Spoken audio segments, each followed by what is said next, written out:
So, everybody, hello, my name is Ronald. I'm the co-founder of About Fraud, and I'm going to be the host for this session today. Before we going into all the details about who's joining the session, what are we talking about, let's have one main housekeeping rule, which is please be active and use the chat box on the right-hand side to share your comments, your thoughts, have any questions. So we have a good panel of experts, and I hope you get the most out of this. I mean, that's the goal, why we're doing this webinars, to share interesting perspectives and hopefully some good insights, which you can take for the benefit of your business. Perfect. Then what are we talking today? We actually talk about the special payment unit. Again, everybody talks about faster payments, could be slower payments or anything in between. There's a lot of space for criminals to be active. And so it's quite a broad range of topics which we're going to touch today. But again, we have great experts who also provide a different perspective, a different set of experience. And that's why I would start first with a round of intros. Maybe Blair can start first, who you are and what is your role? I love the title of today's webinar, by the way, Ronald. Fraud and Order Special Payments Unit. How exciting. I'm honored to be here today. I'm Blair Cohen. I'm the founder and president at AuthenticID. AuthenticID is a next generation identity company, not really a payment company, but happy to be here with one of our partners and obviously Visa is an expert in payments. So thanks for being here today, Matt and Will. Hey, everybody. I'm Will Broadlick. I'm the VP of Product at Authvia. We have a platform that enables merchants to do a number of things, but one of the key features we have is the ability to accept payments over messaging channels. So in North America, that often means sending text to consumers and allowing them to view an invoice via text and ultimately reply to a text message to actually initiate the payment. And so what we have seen in our world is that as payments get easier, we need tools to help make sure that fraud is mitigated and that bad actors aren't doing bad things. And so we recently partnered with AuthenticID to incorporate their capabilities into our platform. We've seen tremendous success, and I couldn't be more excited to be on the webinar today. Thanks for being here, Will. Matt, your turn. All right. Hello, everyone. My name is Matt Charpentier. I'm with Visa, and I lead our authentication and identity team. And so our focus within our group is to really make payments as secure as possible while minimizing the friction and providing a consumer experience that is as seamless as possible. And so a lot of what we do revolves around how to recognize consumers online, how to help them verify their identity, how to ensure that they are who they say they are, while also maintaining a seamless payment experience. Very excited to be here. Perfect. Thanks, Matt, for joining this session. Yeah, I mean, again, payment already is in place for a long time, and it's very dynamic and it's changing over time. So that's why I would like to start first with a round to give some ideas. What are the latest tactics which are fraudsters using to exploit the payment systems? And maybe that is a good foundation for further discussions. In general, I have a few slides prepared, and also on this first slide, we have a few takeaways which we're going to cover. And again, I just mentioned the first point, but again, an important point to highlight again, please ask questions. We have prepared content. We're trying to keep this as engaging as possible, but please ask questions. We can also incorporate your thoughts or questions which you might have. So again, we talk about now some of the latest trends, and I think Blair will kick this off with some ideas here to get started. Gosh, talk about a busy slide here. I apologize, everybody, for hurting your eyes this early in the morning, but this came from every year our marketing team puts together a state of identity fraud report. This came from our 2025 report and some pretty interesting findings in this report. I won't make you read this one. We'll just summarize it real quick and interested in hearing Will and Matt's take on it. But What we are seeing is that app fraud has really bloomed. I mean, CFPB's actually taken action against Zelle and 3 of the major banks. So app fraud is booming, probably has something to do with Gen AI, but that's a much deeper discussion that we'll get into a little bit later. And then the other thing that's facilitated a ton of fraud in the payment sector is faster payments. There's no longer this 3-day hold on payments where all kinds of manual reviews and mitigation can be performed to prevent payments going out to fraudsters. Now they're instant. Now, once you press that button, they're gone and the money's out the door. So that's a little bit scary, and people that don't have robust controls in place are gonna take it. So, Will, Matt, what are your thoughts here? Yeah, it's interesting. In the course of maybe the last 18 months, Chat GPT, Gen AI, these terms that we've never thought about before, didn't know anything about, are now just common things that we all know about. And I think most of our time is spent thinking about, how do I use something like Chat GPT to be more efficient at work, or what industries are going to be transformed, or what jobs that exist now won't exist in the future, or what jobs don't exist will suddenly be, the next hot thing. What we don't talk enough about is what happens when the bad guys start to use these tools to take advantage of people who are unsuspecting. And it is certainly true that this new class of tool is making us rethink the way we validate who people are, put new checks and balances in place to make sure we know who's taking certain actions. And more than anything, you just need to be aware that what didn't used to be possible is now commonplace. And we all just need to be more educated all the time, because the bad guys are out there and they're learning as fast as we are. Yeah, I'd echo that. I don't think fraudsters are necessarily using really novel techniques. I think they've gotten better and faster with Gen AI, just like we have been getting faster and better at our jobs with Gen AI. They're also getting there. We're seeing higher velocity attacks. We're seeing better coordinated attacks. We've seen a fraudster, for example, in Asia Pacific, create 200,000 synthetic identity in just a matter of days. And they started stuffing that everywhere they could to find vulnerabilities. That would have taken a lot of time and a lot of manpower to do, even just a couple of years ago. And so I think what we're seeing is that fraudsters are using the new tools and the new technologies that are available to them, and using that to increase the scale of their operation. And so we need to be very vigilant. And I think, to your point, Blair, around faster payments, it's kind of a double whammy, because faster payments is great for consumers, but it's also great for fraudsters. And so when you have fraudsters that have better tools and can commit fraud faster, and on top of that, you have payments that are happening faster than before, then it's really easy to see large-scale fraud events before you're even able to detect them. They're going to have done a lot of damage. And so I think the velocity and the scale is really what's changing rapidly. Mm-hmm. But maybe one more question into the new type of payment technologies. Do we see something coming up which could also maybe impacting our business even more? I mean, we already have now, as Blair mentioned, a new type of payments, and maybe in a new way, like the ABP topic. But is there anything else coming down the road which we need to watch out, just to be on top of our mind, that we're watching out? Or that's it right now, and we mainly need to see how to secure what we have? I think there's some of both. I think one trend that we've certainly observed is that increasingly there is this gig economy that's emerged. And so no longer are you getting, your twice monthly paycheck from a company for however many years. Instead, you're an Uber driver and a DoorDash driver and something else. And so you have these consumers that have these varied income streams in these varied payout channels.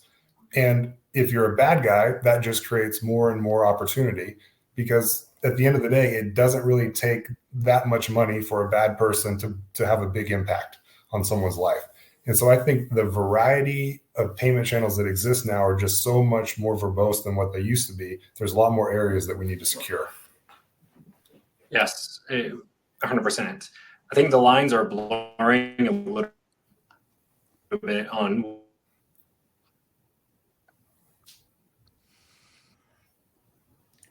what Matt is cutting out. Are you back, Matt? Maybe go back to Matt once he's back. So we're going to make a note here. But let's go to the next topic about some interesting stats. Again, Blair mentioned before, AuthenticID is creating an interesting survey every year. And Blair's here a few things to highlight, which are just interesting to know. And again, maybe you can reflect this to your own business, how that potentially impacts how you operate or what you do. Blair? Yeah, pretty fascinating again from this report, and one more apology for the busy slides here, folks. But 2 years ago, top of mind for consumers was a frictionless experience. They were tired of going through hoops to make a payment or to make a purchase, and they wanted something simple. They just wanted the easy button. That was the most important metric for most consumers.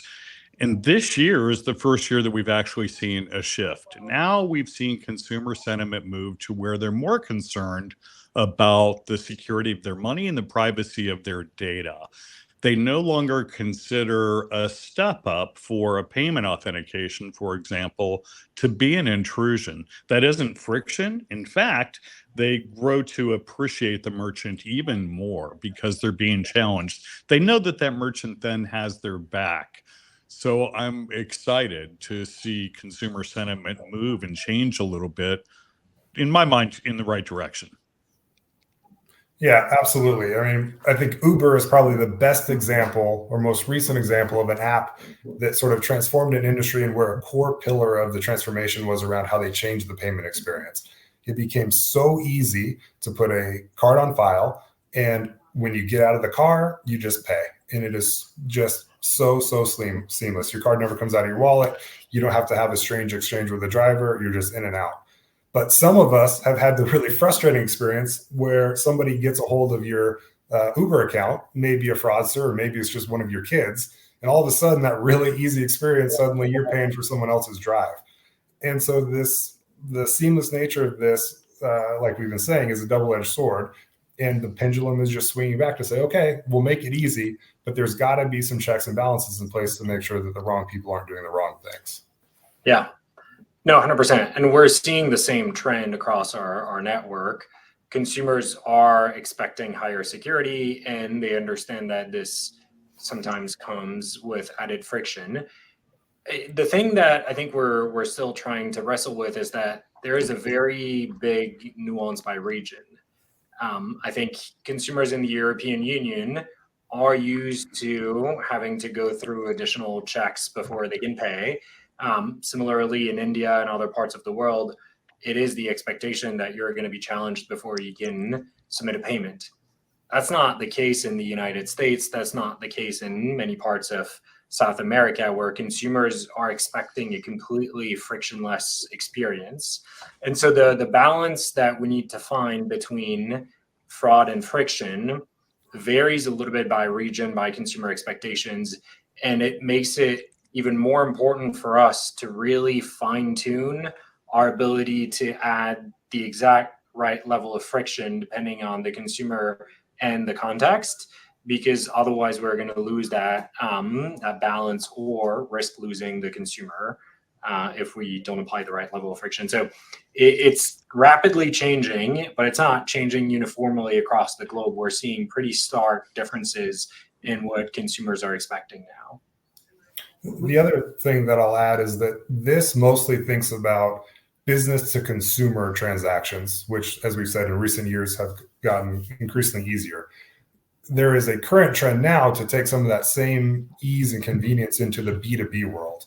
So if I'm a business that needs to pay an invoice to one of my vendors or pay out one of my vendors, today, oftentimes those transactions are still very clunky. But that's actually where most of the money moves, is in those B2B transactions. And so as those transactions become easier, we also have an obligation to think about the fraud that could persist there. And hopefully we can have sort of a different adoption curve where we introduce both the convenience and the fraud fighting tools at the same time. We don't need to repeat the same mistakes that we did with consumer payments, where we first made it really easy and then later learned how we need to secure the channels.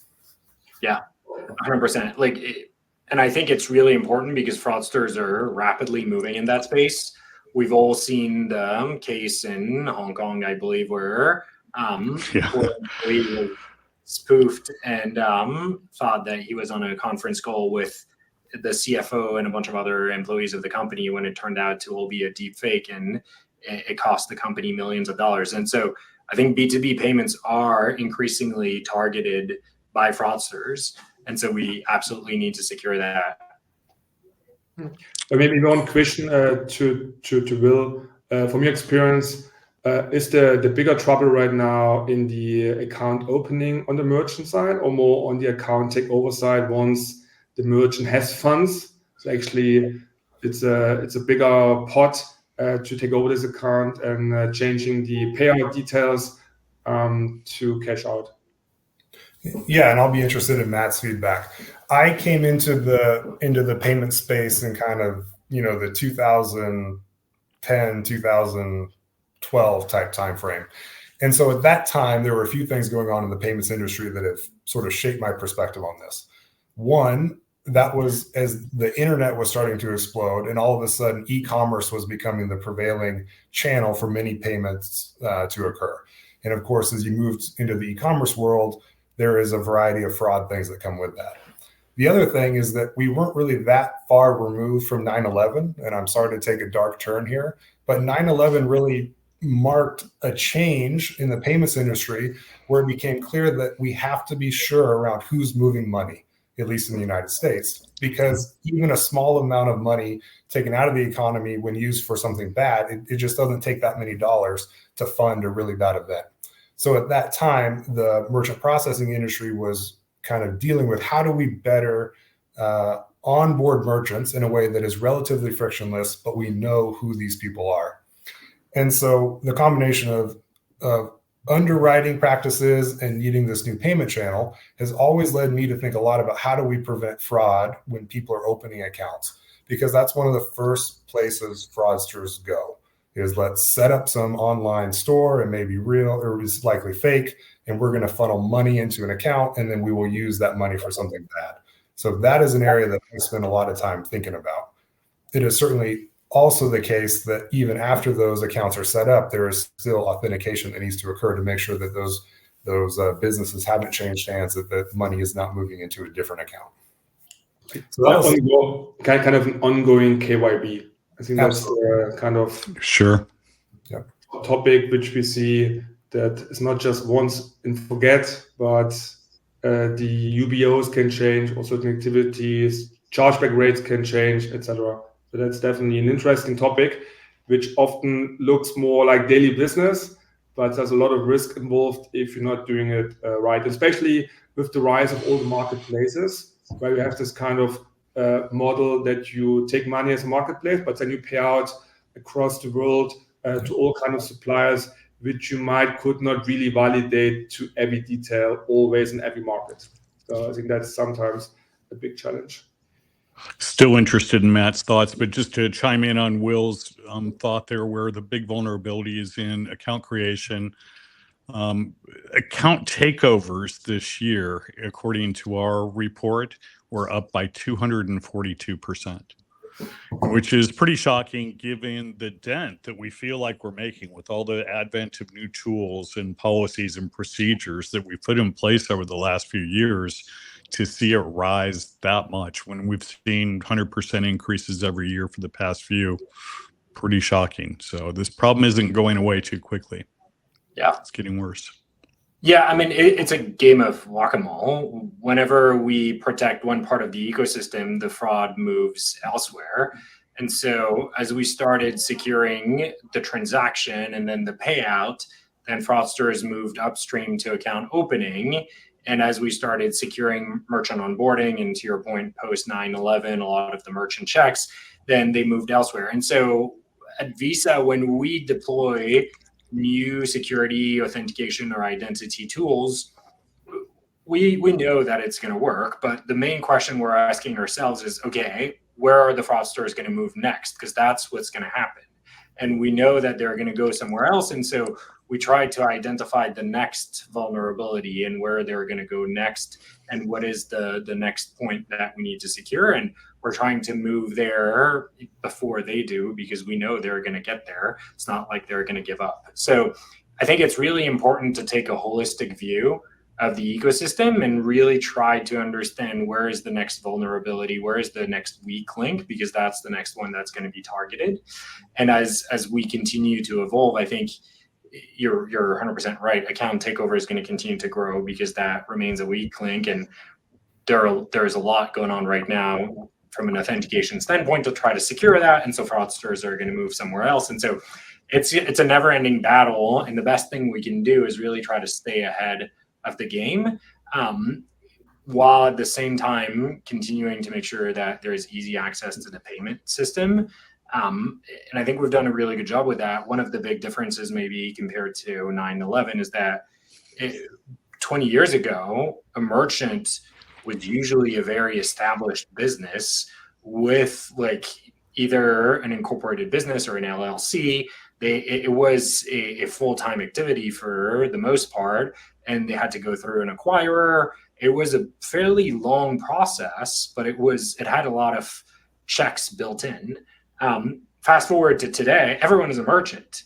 You're a creator on TikTok, you're a merchant, you're generating revenue, you're taking in payments.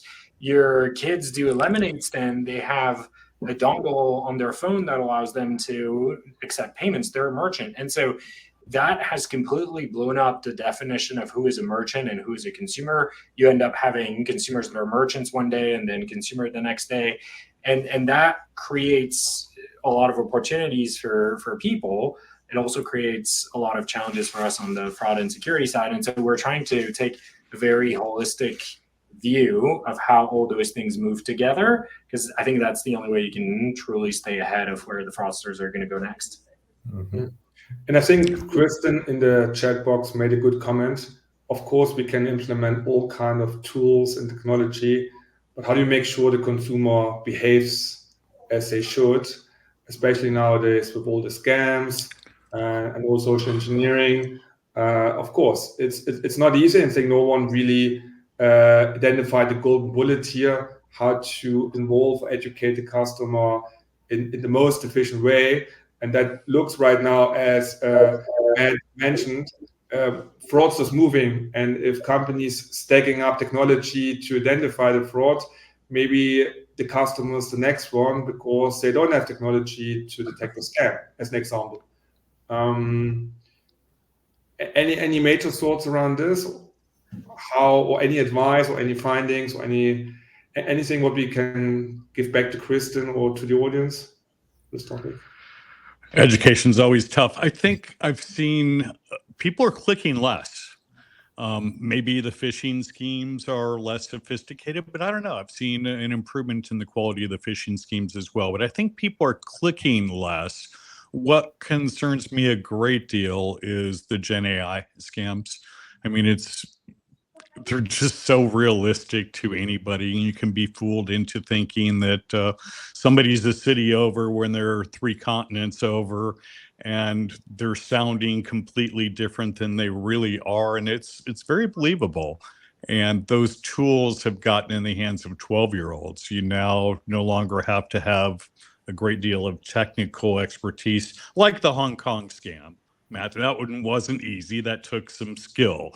But most of these don't. You can simply chat to the fraud as a service engine, and it produces very believable deep fake audio and video. So that's my concern.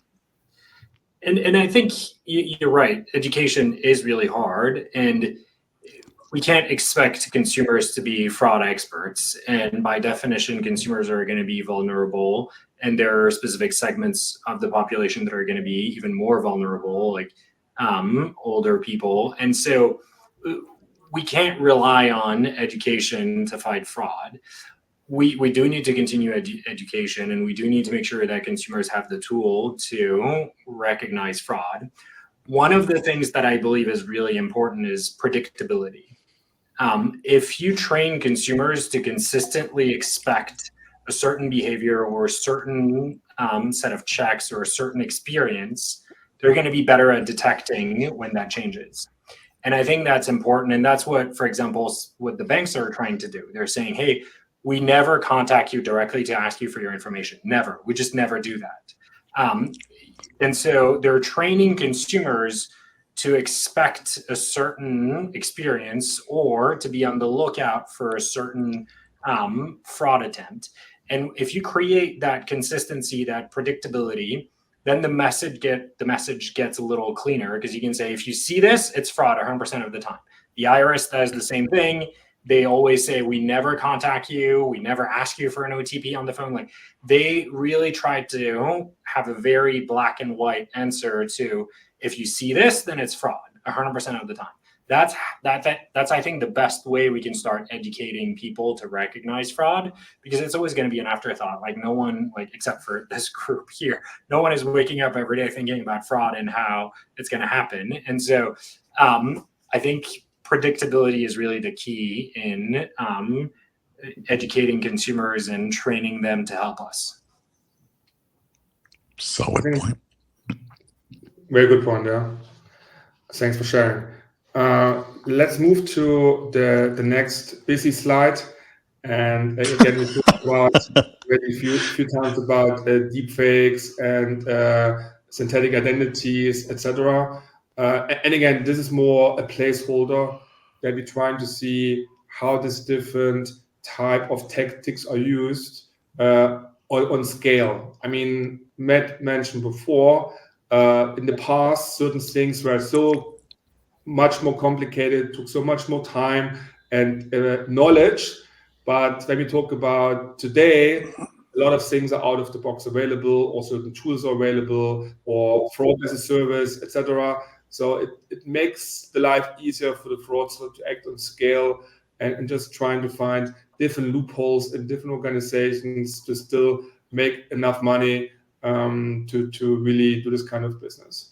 Who wants to take first here, maybe some thoughts how this type of tactics impacting our business?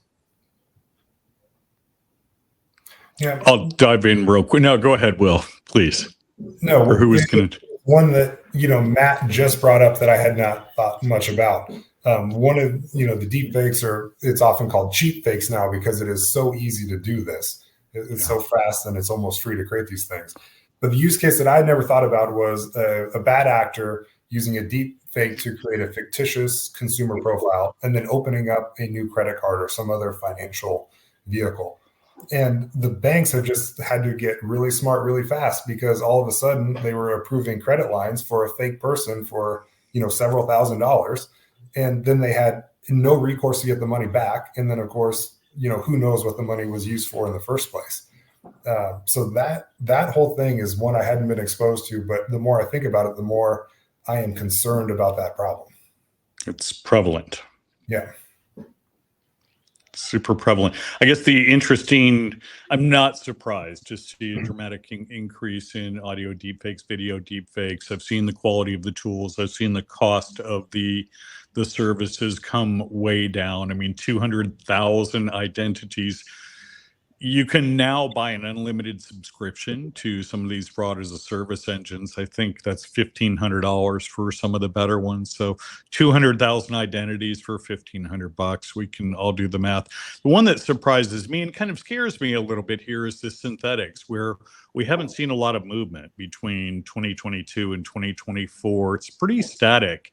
I wonder how many of those are sitting out there now that are just being cultured and have been created over the past couple of years. Because these synthetics, they don't generally go in and create a new account because they're not worth anything right off the bat. They culture in those accounts over years, and then they do a bust out. They'll apply for 5 credit cards at one time and get all 5, and then you never hear from them again. Of course, they never existed. So you have nobody to go after for the fraud loss. So that was the interesting stat on here. Why do you guys think synthetics we didn't see a rise there? I think banks have gotten a little smarter about it. The government is helping a little bit by putting out some tools to help verify whether an individual is legitimate or not. And I think banks have invested an enormous amount of money in detecting synthetic identities because, to your point, it is the worst kind of fraud because there is no one to go after.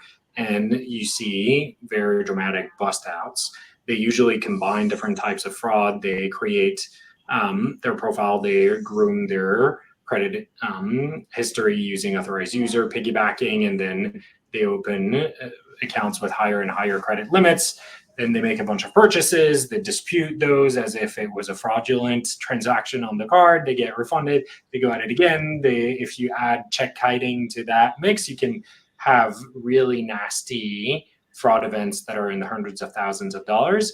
And so banks really prioritized fighting synthetic identity through identity document verification at account opening, through some probabilistic identity methods, trying to tie all the dots and verify that the customer is indeed legitimate and is who they say they are. So I think this is partially because the banks have done a better job at it.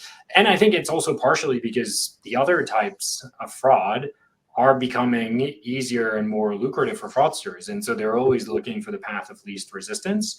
And they're going there because account takeover, authorized push payment fraud, social engineering is getting easier and more lucrative. So they don't need to put all that effort into a 5-year process to create a synthetic identity. Yeah, we all like instant gratification. Fraudsters, yeah. Matt, you've mentioned social engineering fraud a few times. Is there a specific use case or example that to you personifies that example the best? I think there are a couple that are really problematic. We all know about the romance scams, and those are terrible because people typically end up losing most of their savings.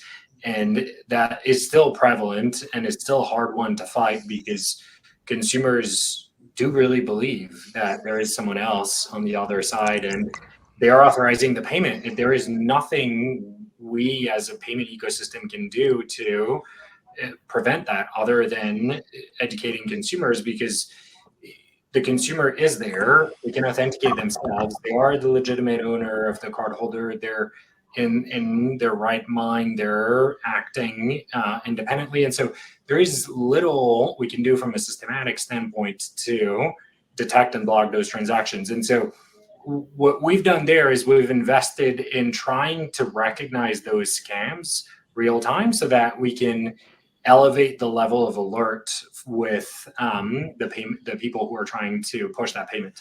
So what we've done, for example, in markets like the UK, is we've created a graph of all that fraud, and we've identified fraud rings that are using certain mule accounts to move money around and are scamming people. Whenever we see a legitimate consumer trying to push money to one of those accounts that we've flagged as being tied to other scam accounts, we're putting really a lot of friction in the way of the consumer. We tell them point blank, you're trying to push money to an account that is tied to previous scams and it essentially belongs to a known fraudster.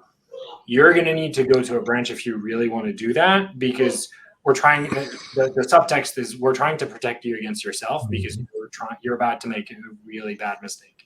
And I think that's how we can try to make a dent in those romance scams and investment scams. Like old authorized push payment fraud scams are really hard to fight. But I think we as a network have the data to actually recognize when accounts are being used for nefarious purposes. And we can use that to actually try to slow down the process and have consumers take a step back, think, and reassess.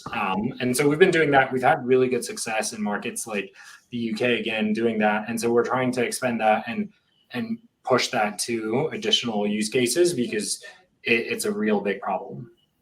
I have a technical question, Matt. Maybe that's also interesting for the audience. So if a bank allows a transaction going through which has been classified as scam after.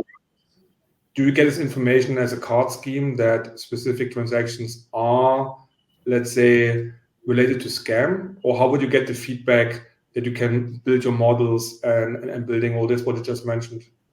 Yeah, great question. It depends a little bit how the payment was processed. If it was processed on our rails, either through Visa Direct or some of our other rails, we typically get the feedback loop and we get the fraud markers. What we're trying to do beyond that is work with local payment networks or local partners to actually get the feedback loop from them in order to augment our models and work with them to better detect some of the fraud that we're seeing. And so we're doing that again in the UK and a couple of other markets where we're partnering with other players in the ecosystem to get that 360 view where we're getting the fraud signal also from non-card payments. And what we found is that when we marry the two, when we take the fraud signals from real-time payment networks, for example, and the fraud signal from our card rails, that's where we can really do a good job at identifying fraud, because chances are a fraudster is not going to use their legitimate bank account as the mule account. They're going to use other accounts. And so there is a very big correlation in the fraud we see on our card rails and the fraud that is being seen on other payment methods. And so we're trying to create that 360 view and trying to get those fraud markers wherever we can, because that's how we can actually do a better job at detecting fraud fast. It's pretty brilliant. Sorry, Blair. I was just saying that's brilliant. I love the approach there. I've seen some other novel approaches at hacking away at this romance scam thing. There's a very high correlation between that payment being made and the consumer being on the phone with the scammer at the same time. They're being urged to make this payment concurrently. So GSMA has made an open API that you can call and tell if that phone is in service, which is another signal that can be helpful, I think. I think also we touched the word a few times, mule accounts. But I personally feel sometimes mule accounts are more like something on the side. No one worries too much. I mean, the UK right now with the directive, they do a 50-50 split between the sending and receiving banks, and nobody gives some responsibility to the bank to actually make sure they don't have mule accounts, also not used for this kind of activities. But do you feel as an industry, we do enough to really avoid or stop mule accounts? I mean, by definition, there's still billions of dollars worth of fraud. So no, we're not doing enough, I think is the short answer. I think in general, we're always going to be one step behind the fraudsters, partially because it's a game of catching up with where they are and preventing what they're going to do, but also because we don't really play by the same rules. They don't have governance, they don't have regulators, they don't have 5,000. Yeah, exactly. And so I think we're always going to be at a little bit of a disadvantage, but we have an entire ecosystem. We have a common goal. We're getting aligned on prioritizing the use cases, prioritizing the fraud vectors as they emerge. We're seeing the ecosystem become a lot more reactive. We're seeing regulators pushing harder. You mentioned the UK with some of the push payment liability rules. The regulators are signaling that this is a bigger deal. And so I think the ecosystem as a whole is doing a lot, but there's a whole lot more we need to do, because as long as there is fraud, it means that we're not doing enough. Mule accounts themselves are difficult as well, right? I mean, in general, the consumer is a real consumer. It's their identity that they're willing to ruin for the purpose of, short-term gain. Yeah. The one thing that I would add is that when you talk about mule accounts and when you talk about blocking access to accounts, you need to be sure. Like, we can't just say, oh, we think that this might be a mule account, and so we're going to shut down access to payment methods to your account, and we're going to freeze your funds. That's a very drastic step to take. And so the bar is a lot higher. Not to say that cards are less important, because we all know that cards are super important. But if you're going to freeze your debit card or your credit card, that's a reversible thing to do. And even if the card gets canceled, we can reissue you a card in a matter of days, and you can be back on track very quickly. Freezing a bank account, freezing assets, blocking access to people's money is a very big deal. And so I think financial institutions are also, rightly so, very conservative when it comes to actually blocking access to people's money. And the bar is a little higher for them to do that. And to Blair's point, it's hard figuring out what is a mule account, and you need to be very sure before you take action. So it's a tough problem for sure. And Kristen just made a comment about this, that a lot of institutions are afraid due to the sensitivity and lack of capacity shutter. Again, exactly to your point, I mean, it was just in parallel. You talked about this and she made a comment, but again, it shows it's quite sensitive to really take proper actions here on scale, to not running into kind of legal actions or reputation issues, etc. I'll give you an example of where that becomes a challenge. So we service most of the telcos, and we see mules. We see young kids, old people dropped off in shopping centers where there's an AT&T store, a T-Mobile store, a Verizon store, a Comcast store, you name it. And they'll literally go and buy 3 phones because that's generally the limit today, from the first store in that shopping center. Pretty unusual for them to go next door to Verizon after they just bought 3 at AT&T and buy 3 more, and then go next door and buy 3 more from T-Mobile. Pretty unusual velocity, but it's just a flag. Does that really mean for sure there wasn't a legitimate reason for doing that? To Matt's point, where we have to be sure if you're going to shut down an account. So it's just a flag. It's a signal. It's a strong signal, but nevertheless, I wouldn't shut down your account just because of that. Good. Let's move on a little bit on the different use cases. I think Will prepared here some insights from his perspective, especially when we're talking about the different type of industries, different type of use cases. And maybe we could add some more flavor how certain use cases are more impacted than others. Will, maybe to you first here. Yeah, absolutely. So I wanted to share just some of the observations we've had at our company and where fraud has been an issue, and why we partnered with AuthenticID to help mitigate some of these things. So this certainly isn't the exhaustive list of all the bad things that people can do, but this was what was top of mind for me as we discussed this webinar. So one segment of client base that we have are financial services companies that help facilitate the transfer of funds from someone in the United States to someone outside the United States. So often it's someone who's working in the US who wants to send funds to a family member in Asia or Africa or any number of places. Those financial institutions have an obligation to, or those financial services companies need to understand who the people are that are trying to send the funds. And so we have partnered with AuthenticID, and part of the way the product is used in our world is before someone can say, hey, I'm going to send money to Kenya, they need to go through the process of taking a picture of their ID. They need to do the selfie. We need to make sure those things match. And then there are a variety of other checks that occur, not necessarily facilitated by AuthenticID, but a number of regulatory things happen to make sure, yep, this is a person in good standing, and as a financial services company, we can take their money and then ultimately transfer it outside the United States. So that was one use case where we saw this being applicable. Another one that maybe hits closer to home for many of us are merchants who are maybe in electronics or other parts, where they're getting a phone call or maybe even an e-commerce order.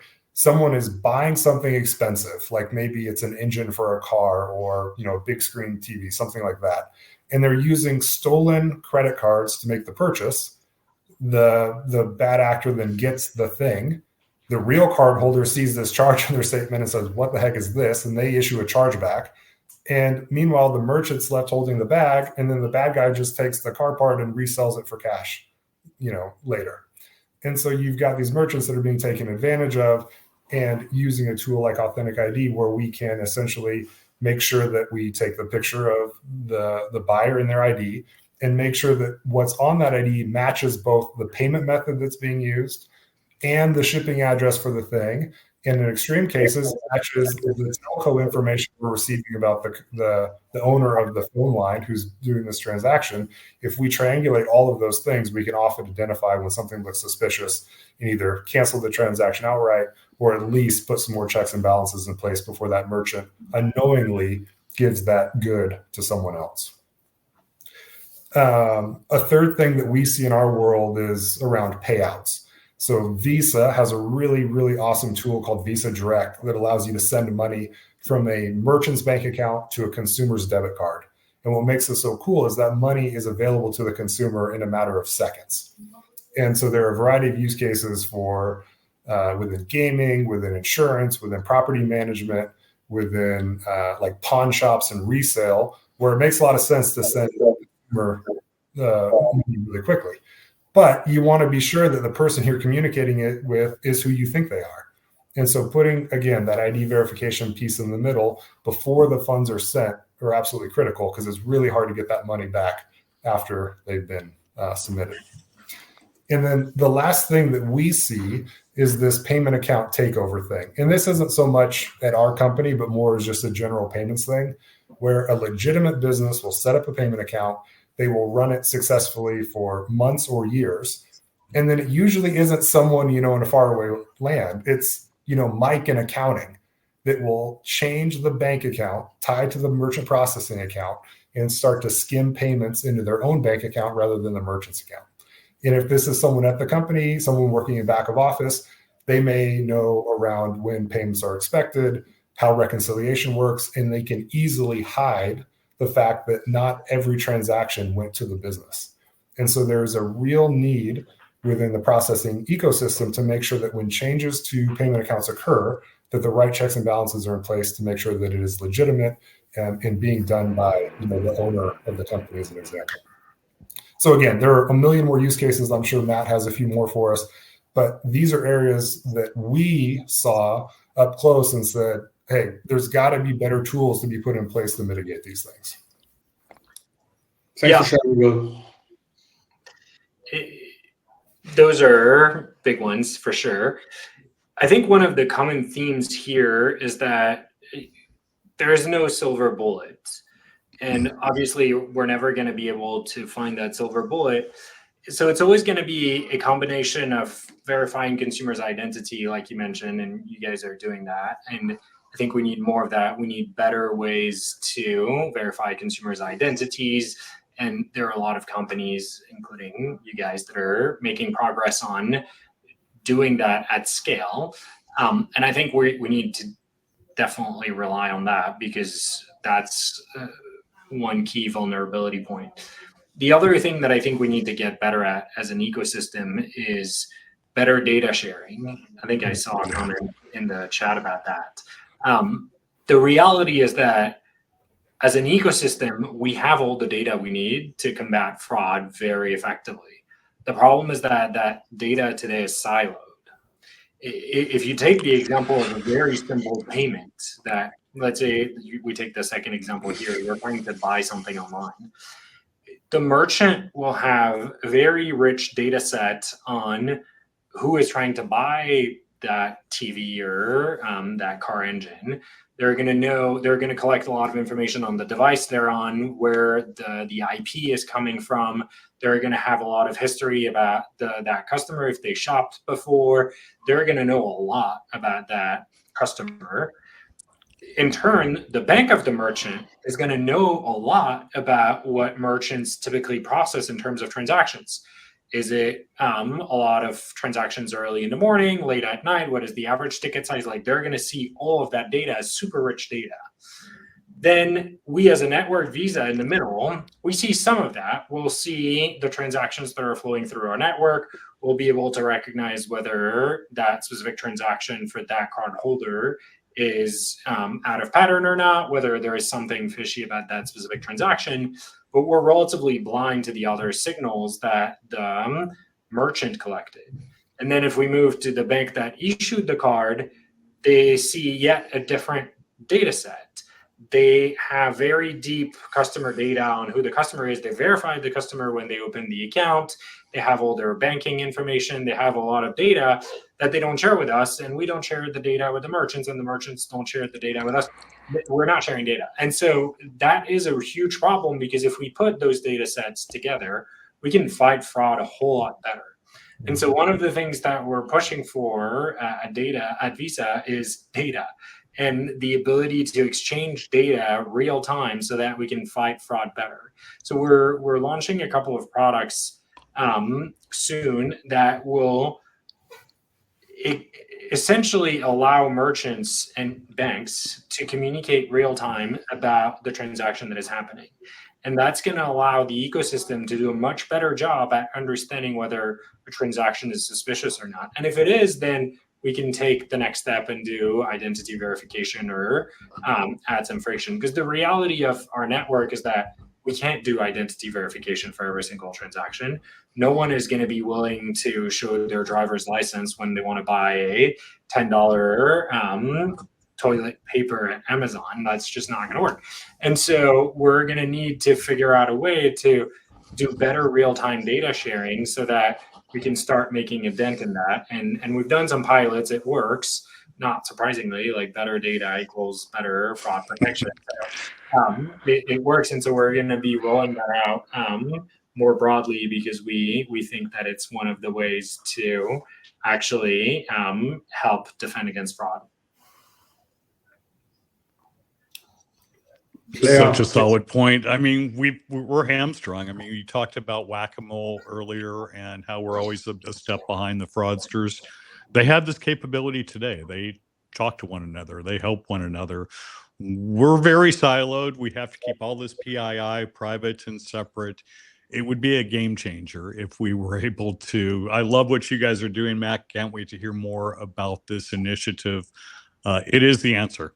You know, if we could reliably share information about the good and the bad, life could be so much easier. I mean, yeah, certainly nobody needs to be pulling out a driver's license for a $10 transaction, but if they normally do, you know, $50, $100, $150 transactions, and all of a sudden there's a $150,000 transaction, that's out of band. I don't think any consumer is going to mind having a little step up and having some authentication to validate that they're authorizing that payment. So exactly.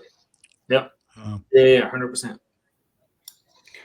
I would like to pick on one topic here is the payouts. I mean, I think often when we talk about fraud, we talked about the pay-in. Someone pays for something with a stolen card or something similar. But the payout, I think, has a similar trend. It's like real time. In the past, we did a bank transfer of paying out a merchant or consumer doing a refund or doing something similar. But also now, as Will mentioned, it's real time. And I'm just wondering, Will or Matt here, how much security do we have in place to really secure this one transaction, which maybe send money somewhere? I mean, in the past, I also worked for one of the biggest travel merchants in the world, and we sent a lot of money around the world to all the accommodations. And it was a big topic, how to make sure we pay the money in a secure way to the right person at the right time, and making sure that's not changing and all this. But again, it's already a couple of years back in time. I was just wondering, Will, do you also step up in your game for the payouts, or is it more part of the business and maybe not the main focus? No, definitely securing payouts is a big priority. Visa has an excellent set of rails that makes the movement of funds easy, but it's still incumbent on the merchant to make sure that they are doing the right things to know who's on the other end of that payout. So certainly in our world, I take the example of like property management companies as an example, right? Many of us have lived in apartments. Many of us have put down deposits for, say, a damage deposit. And then at the end of our lease, we expect that money to come back to us as consumers. The problem for many of the property management companies is, well, you just left. I don't know who you are, or I don't know where you are anymore. All I've got is a phone number. And so in our world, using text as a means to get in touch with a consumer is important because everybody knows how to read a text. But what's really important is that actually the telcos can give you a lot of information about that number. So that becomes one of those data points that we can use to make sure we're interacting with a real person who's had a number for a long time and maybe whose payment information matches subscriber information. We can then also put tools in place like AuthenticID that make sure that key information about the consumer matches what the merchant has on file. And then, of course, all those things have to line up before the funds get released through our platform. But payouts, I mean, as much money that comes into a merchant, almost that same amount goes out. So it is an equally important channel to consider in the whole fraud ecosystem. I'm looking at the time right now. We're actually running close to the hour. I feel we could spend another hour here. So that's why I just want to give the word maybe to Blair, Matt, and Will, maybe just having some final words. We have still a few slides left. Not sure, Blair, if you want to touch on any points in the next slides. But otherwise, I think it's good if each of you maybe takes a minute to maybe wrap up or give me some final thoughts to the audience. Yeah, I think we certainly don't have time to get to the rest of the slides. So just real quickly, I love what Matt said a moment ago. There isn't a silver bullet here, folks. It's not just scanning IDs and scanning faces. That's a great tool to have in your arsenal. But as Will alluded to, verifying that the device that's being used has a long tenure. You know, a VoIP phone that was activated 2 days ago, that's a pretty risky device. You know, something that has been with AT&T that's a prepaid phone that's been around for 15 years, you can have a lot more, you can have a much higher level of confidence there.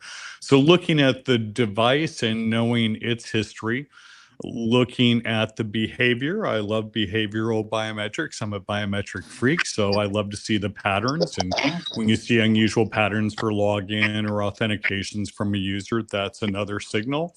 And wherever there's an unusual pattern from a payment standpoint, step up.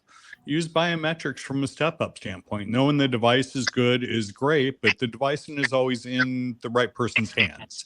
So sometimes you need to perform that additional validation. So those are my final parting words. Thanks, Blair.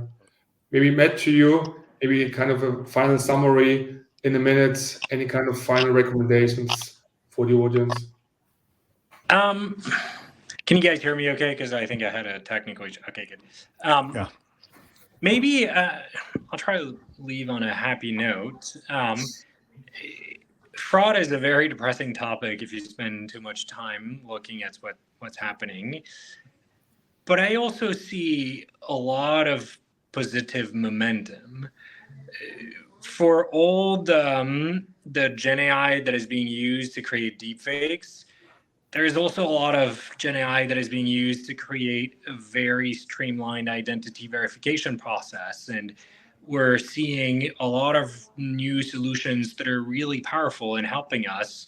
We're seeing the governments trying to help. We're seeing digital identities starting to scale. We're actually making a dent in a lot of the fraud that we used to see on payment rails, but also more broadly. And so I think we also need to just realize that it's a long fight. We're in a war, and we're going to have some setbacks and we're going to have some victories, but by and large, I think we're making good progress. And I think we're actually prioritizing this.